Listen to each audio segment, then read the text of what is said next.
संघर्षों से तपकर, सेवा को संकल्प बनाकर और गुरु कृपा को जीवन का आधार मानकर आगे बढ़ी एक ऐसी ही यात्रा है मुकेश कुमार गुप्ता की जीवन यात्रा।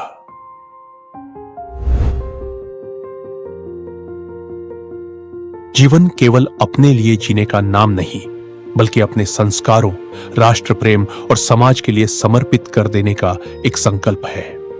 मध्य प्रदेश के सागर की धरा पर 18 अगस्त 1966 को जन्मे श्री मुकेश कुमार गुप्ता, स्वर्गीय श्री प्रेमा नारायण गुप्ता और स्वर्गीय श्रीमती सिया रानी गुप्ता के सुसंस्कारों में पले बढ़े। मैट्रिक तक शिक्षा प्राप्त करने के बाद किशोरावस्था से ही उन्होंने श्रम, स्वावलंबन और व्यवसाय को अपना जीवन पथ बनाया। गारमेंट्स और साड़ी के व्यवसाय में सफलता प्राप्त करने के साथ साथ उनकी लेखनी और समाज सेवा की यात्रा भी निरंतर आगे बढ़ती रही। जीवन में गृहस्थ आश्रम का अध्याय जुड़ा और उनका विवाह श्रीमती मधु गुप्ता, निवासी छिंदवाड़ा, मध्य प्रदेश से हुआ। समय के साथ परिवार बढ़ा। पहली संतान प्रिया गुप्ता, दूसरी संतान प्रिंस गुप्ता और तीसरी संतान आयुष गुप्ता के रूप में। बचपन से राष्ट्रीय स्वयंसेवक संघ के संस्कार उनके भीतर गहराई तक उतरे। गठनायक से लेकर मंडल कार्यवाह तक के दायित्वों ने उन्हें अनुशासन, संगठन और राष्ट्र सेवा का अनुभव दिया। समय के साथ उनका जीवन श्री राम जन्मभूमि आंदोलन से भी जुड़ा। विश्व हिंदू परिषद के जिला मंत्री के रूप में उन्होंने सक्रिय भूमिका निभाई। प्रतिबंध के दौर में श्री राम सेवा समिति के संयोजक बने और श्री राम कार सेवा समिति के माध्यम से 400 से अधिक कारसेवकों का नेतृत्व किया। 10 अक्टूबर 1988 को रेल सुविधाओं के विस्तार से जुड़े जन आंदोलन में उन्हें गिरफ्तार किया गया और जबलपुर केंद्रीय जेल में रहना पड़ा। इसके बाद 30 अक्टूबर 1990 को स्वर्गीय श्री अशोक सिंघल के साथ राम जन्मभूमि कार सेवा में शामिल हुए। 2 नवंबर 1990 का वह अत्यंत संवेदनशील और ऐतिहासिक दिन भी उनके जीवन का हिस्सा बना। 6 दिसंबर 1992 के बाद 14 दिसंबर को अपनी दुकान पर बैठक के दौरान उन्हें पुनः हिरासत में लिया गया। वर्ष 2000 में भोपाल बजरंग दल अधिवेशन के दौरान विभिन्न प्रशासनिक प्रतिबंधों के बावजूद सैकड़ों कार्यकर्ताओं को भोपाल रवाना कर उन्होंने अपने संगठनात्मक संकल्प का परिचय दिया। लेकिन उनके जीवन को एक नया आध्यात्मिक आयाम मिला वर्ष 2002 में, जब उन्हें युवा संत श्री गुरु शरण जी महाराज पंडोखर सरकार की कृपा और दीक्षा प्राप्त हुई। यहीं से पंडोखर धाम के साथ उनकी आध्यात्मिक यात्रा का एक महत्वपूर्ण अध्याय प्रारंभ हुआ। वर्ष 2004 में द्वापर युगीन प्राचीन श्री बालाजी पंडोखर सरकार मंदिर के जीर्णोद्धार और पुनर्निर्माण कार्य का श्री गणेश करने का सौभाग्य उन्हें प्राप्त हुआ। यह केवल एक मंदिर के पुनर्निर्माण का कार्य नहीं था, बल्कि एक प्राचीन आस्था और परंपरा को उसके गौरवपूर्ण स्वरूप में पुनर्स्थापित करने का संकल्प था। इसी आध्यात्मिक यात्रा में श्री पंडोखर धाम ट्रस्ट का गठन हुआ और गुरु कृपा स्वरूप उन्हें ट्रस्ट के संस्थापक एवं सचिव का दायित्व प्राप्त हुआ। दतिया में आश्रम और भव्य श्री राम दरबार के निर्माण की यात्रा भी इसी संकल्प का विस्तार बनी। श्री गुरु शरण जी महाराज ने अपने सत्संग में श्री मुकेश गुप्ता के योगदान का उल्लेख करते हुए पंडोखर भूमि के भविष्य को आकार देने में उनकी महत्वपूर्ण भूमिका की प्रशंसा की। साथ ही पंडोखर सरकार का दरबार, सांचा दरबार और त्रिकालदर्शी दिव्य दरबार जैसे नामों के पीछे भी उनके योगदान का उल्लेख किया। और दरबार का नाम देने वाले हमारे मुकेश गुप्ता जी बैठे हुए हैं। इन्हें अमूल रस नाम की किताब लिखी,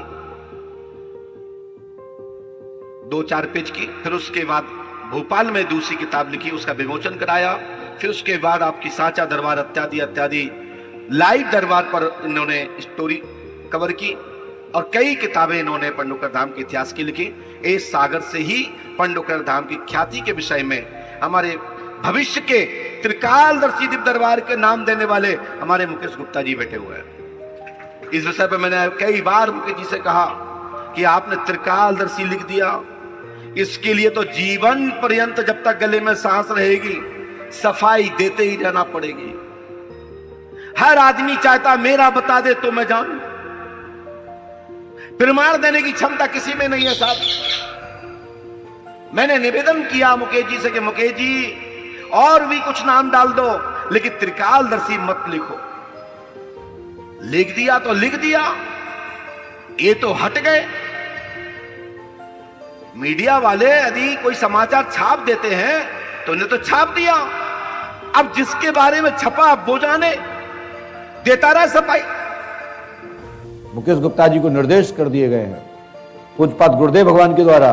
वैसे तो ये 2003 में मुकेश जी को आदेशित गद्दी है और मुकेश जी के द्वारा दरबार चलाया गया है।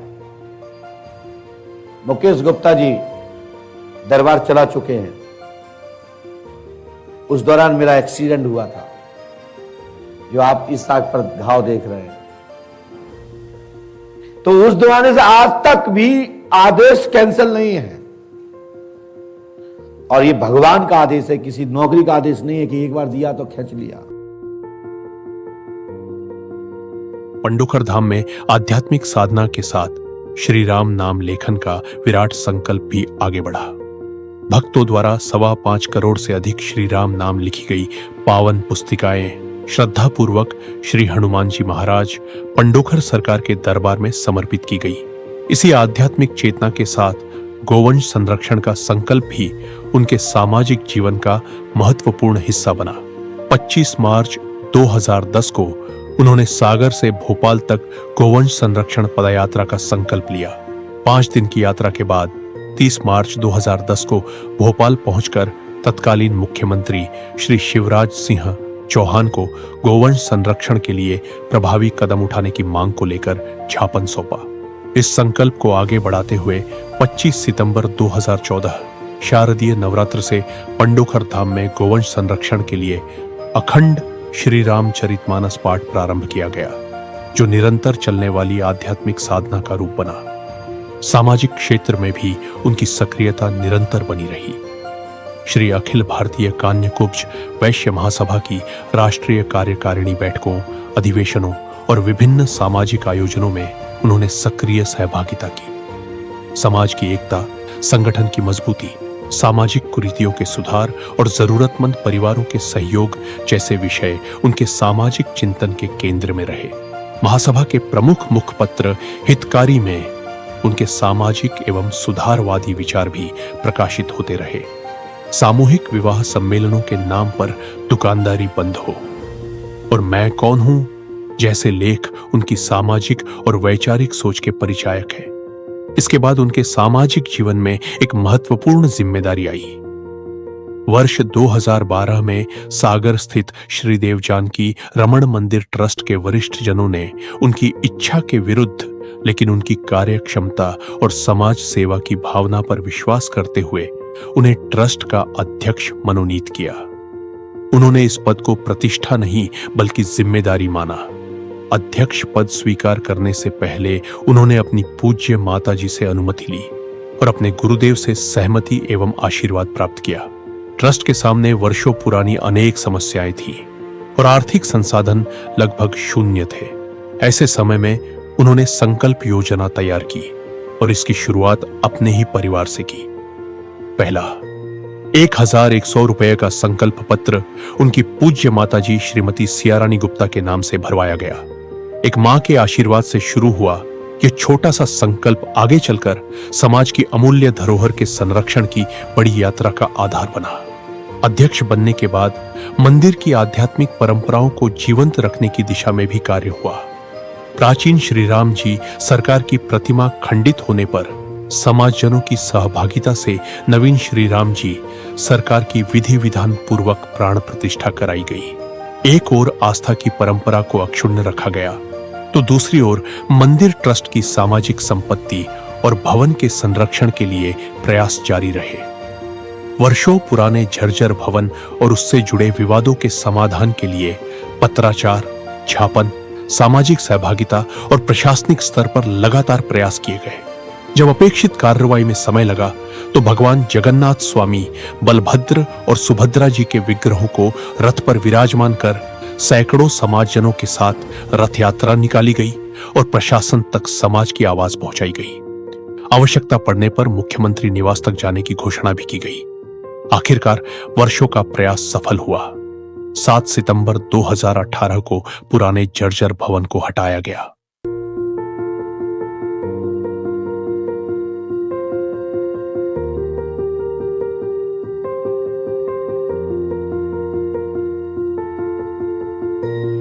यह केवल एक भवन का हटना नहीं था, यह लंबे सामाजिक प्रयासों के बाद मिली एक महत्वपूर्ण सफलता थी। जब संकल्प समाज हित का हो और प्रयास निरंतर हो तो व्यवस्था को भी अंततः आगे बढ़ना पड़ता है। इसके बाद संघर्ष ने सृजन का रूप लिया। 27 जून 2019 को सामुदायिक भवन का भव्य भूमि पूजन एवं शिलान्यास समारोह आयोजित हुआ। पूज्य श्री गुरु शरण जी महाराज के आशीर्वाद, विधायक श्री शैलेंद्र जैन के मुख्य आतिथ्य तथा श्री मुकेश कुमार गुप्ता की अध्यक्षता में यह आयोजन संपन्न हुआ। इस पूरी यात्रा में श्री दीपक गुप्ता लड्डू, श्री अनिल कुमार गुप्ता अल्लू सहित अनेक समाजजनों और सहयोगियों की महत्वपूर्ण भूमिका रही। कभी जहां पुराना भवन और वर्षों से चली आ रही समस्याएं थीं, वहीं सामूहिक प्रयासों से आने वाली पीढ़ियों के लिए एक नई सामाजिक संपदा का निर्माण संभव हुआ। हालांकि बाद के वर्षों में इसी धरोहर और परिसर से जुड़े कुछ मतभेद एवं विवाद भी सामने आए। प्रशासन और न्यायालय तक विषय पहुंचे, लेकिन इस पूरे प्रसंग से एक महत्वपूर्ण संदेश सामने आता है। समाज की संपत्ति किसी एक व्यक्ति या समूह की नहीं होती, वह आने वाली पीढ़ियों की अमानत होती है। इसी भावना से समाज के वरिष्ठ जनों के सम्मान, महिलाओं की सहभागिता और युवाओं को सामाजिक दायित्वों से जोड़ने के प्रयास भी निरंतर किए गए। उनका विश्वास रहा, वरिष्ठों का अनुभव हमारी धरोहर है, महिलाओं की सहभागिता समाज की शक्ति है और युवाओं का उत्साह उसके उज्जवल भविष्य की आधारशिला है। मानवता के प्रति उनके समर्पण का एक महत्वपूर्ण उदाहरण है वर्ष 2016 में अपने 50वें जन्मदिन पर किया गया देहदान का संकल्प। अगले वर्ष श्रमदान अंगदान देहदान संस्थान की स्थापना कर उन्होंने स्वयं उदाहरण प्रस्तुत किया और दूसरों को भी इस दिशा में प्रेरित किया। उनकी साहित्यिक यात्रा भी निरंतर चलती रही। श्री पंडोखर सरकार अमूल्य रहस्य, सांचा दरबार और त्रिकालदर्शिनी जैसी पुस्तकों के माध्यम से उन्होंने अपने अनुभवों और विचारों को समाज तक पहुंचाया। परिवार की यात्रा भी समय के साथ आगे बढ़ी। बेटी प्रिया गुप्ता का विवाह कटनी में हुआ। उनके पति प्रिंस गुप्ता है और उनकी पुत्री प्रिशा गुप्ता परिवार की नई पीढ़ी का हिस्सा है। इसके बाद पुत्र प्रिंस गुप्ता का विवाह पेंड्रा, छत्तीसगढ़ में प्रीति गुप्ता से हुआ। जीवन की इस यात्रा में स्वास्थ्य संबंधी कठिन परिस्थितियां भी आई।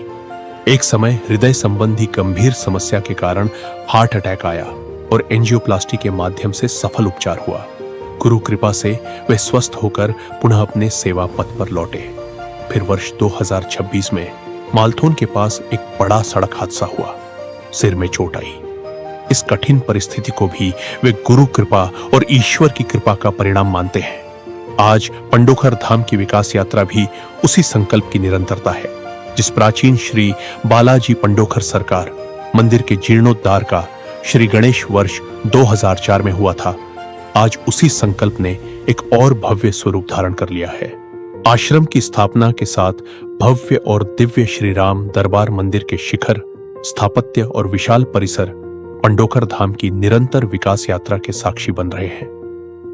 एक सफल व्यवसायी, लेखक, आध्यात्मिक साधक और ध्येयनिष्ठ सामाजिक कार्यकर्ता के रूप में श्री मुकेश कुमार गुप्ता का जीवन केवल एक व्यक्ति की कहानी नहीं है, यह उस संकल्प की कहानी है जिसमें संघर्ष आया तो वे रुके नहीं, विरोध आया तो वे झुके नहीं, जिम्मेदारी मिली तो पीछे हटे नहीं और समाज की धरोहर का प्रश्न आया तो उसे अपना कर्तव्य मानकर आगे बढ़ते रहे। संस्कारों से समृद्ध, संघर्षों से गढ़े, गुरु कृपा से संभले और समाज के कल्याण के लिए निरंतर समर्पित श्री मुकेश कुमार गुप्ता।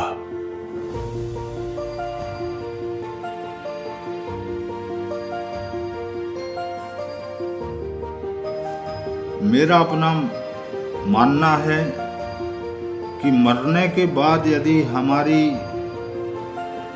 शमशान की ओर जाती मिट्टी के पीछे सैकड़ों लोग उद्घोष करें कि श्री राम नाम सत्य है, तो मैं इसे झूठ मानता हूँ। वास्तव में यदि हमने अपने जीते जी श्री राम नाम सत्य कर लिया तो यही सत्य है। हमारे मन, वचन और कर्म से ही हमारे मोक्ष और कल्याण का पहलू जुड़ा हुआ है। मेरा अपना मत है, बाकी अपनी अपनी सोच, अपनी अपनी मानसिकता होती है।